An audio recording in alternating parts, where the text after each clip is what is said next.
Hello everyone and welcome to Speed Cafe's preview of the 2025 Sao Paulo Grand Prix. Proudly brought to you by the Ford Ranger. It takes you and a Ranger. It is round 21 of the 2025 F1 season as the championship continues to heat up. Only 4 rounds remaining. Can you believe that? And we head to the very, very popular Interlagos circuit, but not the Brazilian Grand Prix, the Sao Paulo Grand Prix. It's basically the same thing, but just called something slightly different. But unlike a lot of other circuits where they change the history when they change the name of it, they kind of retain the history of the Brazilian Grand Prix with the Sao Paulo Grand Prix, which is a good thing. 52nd running of the Brazilian Grand Prix, Sao Paulo Grand Prix, and only 10 of those races in the history of the Brazilian Grand Prix or Sao Paulo Grand Prix have not been held at Interlagos, a very popular circuit in the city of Sao Paulo. This is a 4.309 kilometer circuit. There are 71 laps. There's lots of elevation changes. There's twisty corners. There's fast sections. The famous Center S. This circuit is fantastic. The drivers love it. The fans love it. It used to be the season finale for quite a long period of time back in the 2000s and always seemed to draw a very entertaining season finale. But now, of course, it's been pushed forward a little bit and we don't get the season finale anymore, unfortunately, at Interlagos. 52% chance of safety car at this Grand Prix.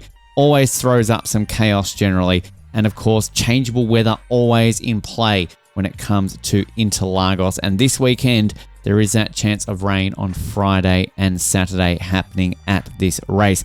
44% of pole winners win this Grand Prix, so less than 50%. Only one pole position has won this Grand Prix this decade. That was Max Verstappen, who got pole back in 2023 and won this Grand Prix.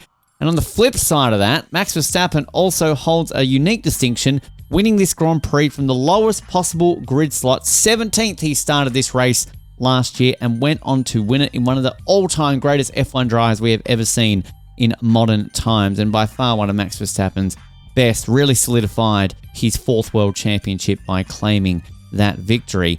And this circuit holds the record, equal record with Suzuka, as having the winner come from the lowest starting position, that is 17th on the grid.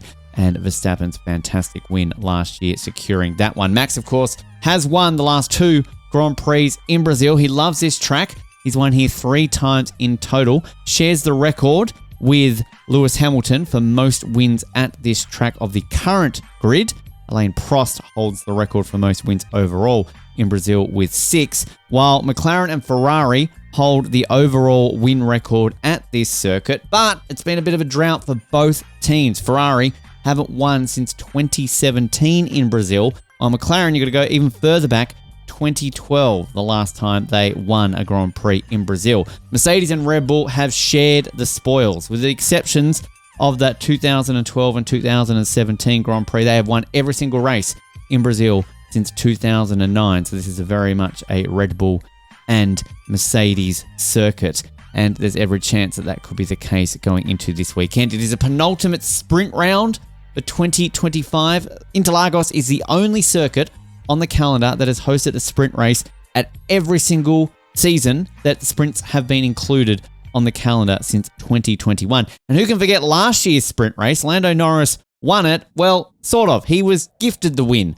by teammate Oscar Piastri, who dominated sprint qualifying, dominated the sprint race. But of course, at the end of last season, Lando Norris was still within that chance of winning the 2024 World Championship. So McLaren asked Piastri to move over in order to allow Norris to win, to help his championship boost.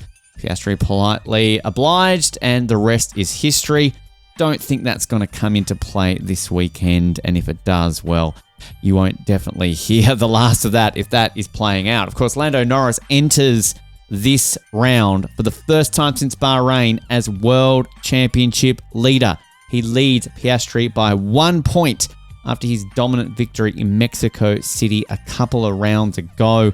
He is looking very good and confident heading into the final 4 rounds. While Oscar Piastri, we all know about his bit of form slump. Of course, he's only been on the podium twice since the summer break, and he's looking to bounce back this weekend in Interlagos. The only Aussie to ever win in Brazil, his manager, Mark Webber, did so twice in 2009 and 2011. So Oscar will, of course, be very much hoping to replicate the form that his manager found in those 2 Grand Prix, but there's still plenty to play for.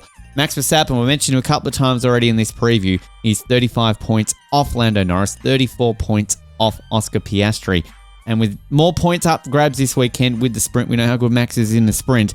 It's just so exciting and lots of things to anticipate heading into the round this weekend, of course, on how it will all play out.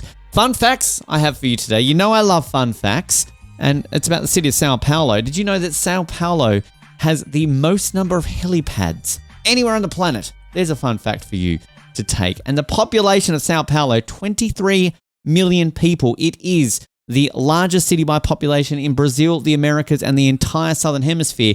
And a fact for you, that is 85% of Australia's entire population live in the city of Sao Paulo. That is insane, the amount of people that are in this city. And they love pizza in Sao Paulo, apparently. 1 million pieces of pizza are eaten every single day. So, fun fact for you there, and I'm sure that's going to come in handy this weekend. Another fun fact for you, Gabriel Bortoleto, home Grand Prix for him, the first Brazilian to race in front of his home fans since Felipe Massa back in 2017. The fans are going crazy for this one. It's been 8 long years since they've had a home driver to cheer for. And add that, Franco Colapinto, not far away from Argentina. We saw all the Argentinian fans who, of course, travelled to this Grand Prix last year to cheer him on.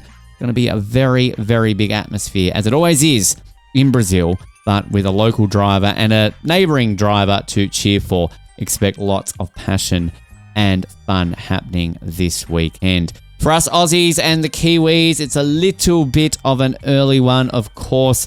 Very early starts for us across the weekend, but it's going to be worth it because the Brazilian Grand Prix, the Sao Paulo Grand Prix, is always a fun one to watch. So don't miss a second of the action, and you won't miss a second of the action by staying up to date with everything happening across the weekend right here on Speed Cafe as the 2025 F1 season gets very juicy in the final rounds.